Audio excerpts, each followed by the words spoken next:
Hello, good afternoon guys. Welcome to my channel.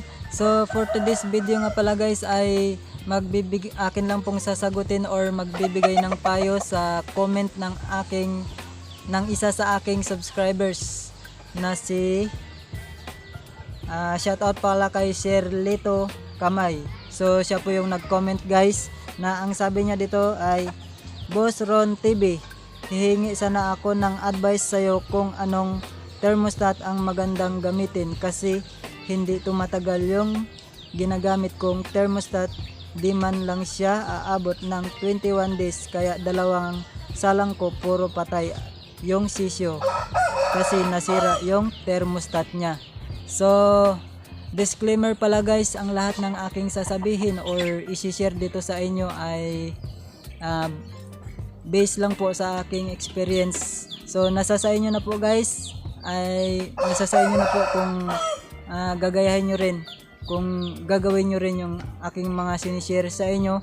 So wala po tayong tinatapakan dito, wala po tayong sinisiraan. So ang lahat ng aking isishare ay base lang po sa aking experience.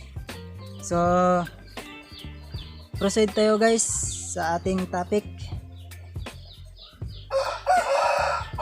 So ayun na guys, na ang sabi niya ay kung anong thermostat ba yung magandang gamitin. So yung una ko palang sabihin ko muna guys bago ko po ipakita sa inyo yung thermostat na ginamit ko nung una na nag-incubate po ako. So yung naranasan ko, yung una kong nabiling thermostat ay nasira po. So ibig sabihin nasira yung thermostat, nasira din yung itlog. So ang nangyari po guys, nasira yung thermostat, yung ilaw ng aking incubator tuloy-tuloy po. Bali ang nangyari, naluto po yung itlog. So ito pala guys yung thermostat na ginamit ko nung nasira po. Ayan, hindi po siya umabot ng 21 days. Parang 2 linggo lang yata guys, nasira na. So naluto po yung itlog. So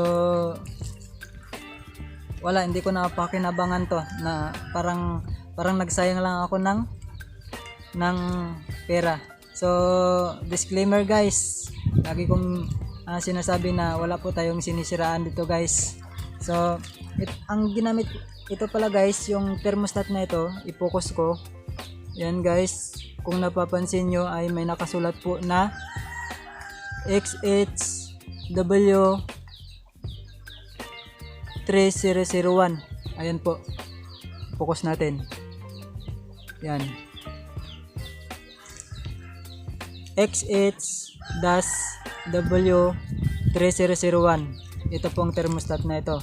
So yung bago ko pong ginagamit na thermostat ay matibay po. So nakailang salang na po ako ay hindi pa rin nasisira. So ito pala guys yung aking ginagamit na thermostat.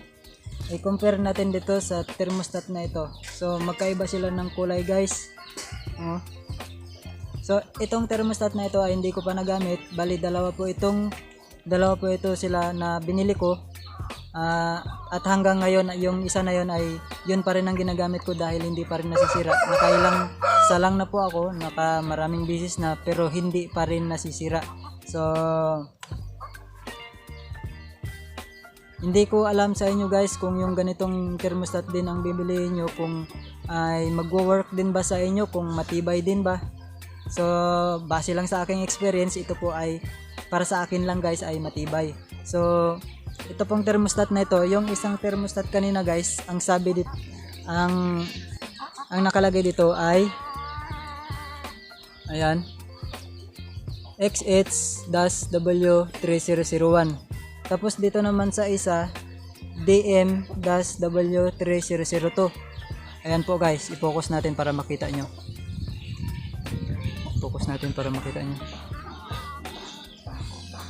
So ayan guys, DM-W3002. Ayan po, ito po yung ginagamit kong thermostat. I-compare natin dito sa thermostat na dating ginagamit ko. Ayan guys, ipakita ko po sa inyo. Ayan. So kung makikita natin guys, kung napapansin nyo ay dito sa isa may nakalagay na ang sabi DIY more. Dito sa isa wala pong nakalagay.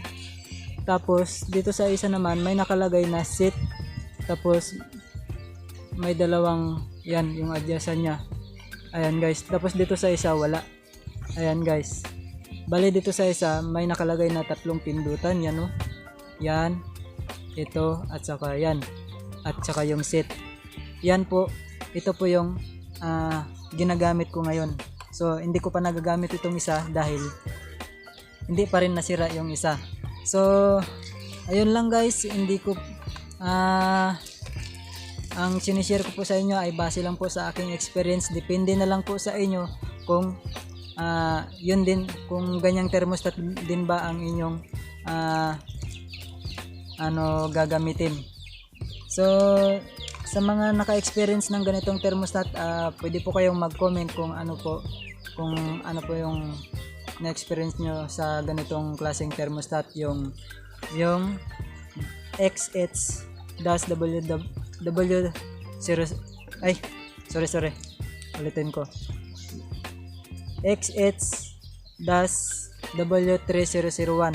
Yan guys, comment lang po kayo kung ano po yung na-experience nyo sa ganitong klaseng thermostat. So disclaimer guys, hindi po ako endorser ng produkto na ito at hindi rin po ako endorser ng produkto na ito. Ayan guys. So sa mga gumagamit po ng ganitong thermostat, yan yung DM-W3002. Ayan, comment lang po kayo kung ano po yung na-experience nyo sa ganitong thermostat para malaman po natin, malaman din ng ibang subscribers natin, para makatulong din sa iba at para makatulong sa atin. Dito guys ay nagtutulungan po tayo dito sa YouTube. So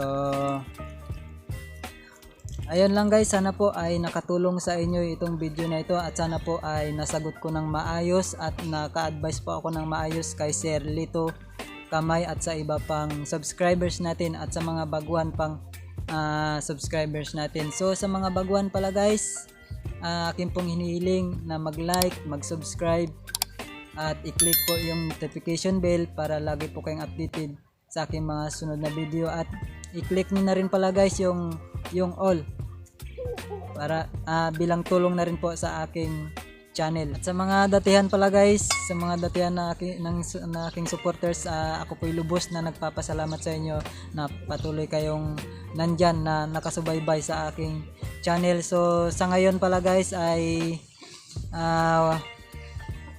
pagpasensyahan nyo na po ako, hindi na po ako madalas nakakapag-upload ng video dahil na-busy po ako sa aking trabaho. Medyo na-busy po ako kaya hindi po ako nakakapag-update patungkol sa aking manukan. So antay-antay lang kayo guys at mag-update din tayo kung ano na ba nangyari dito sa ating munting yard. So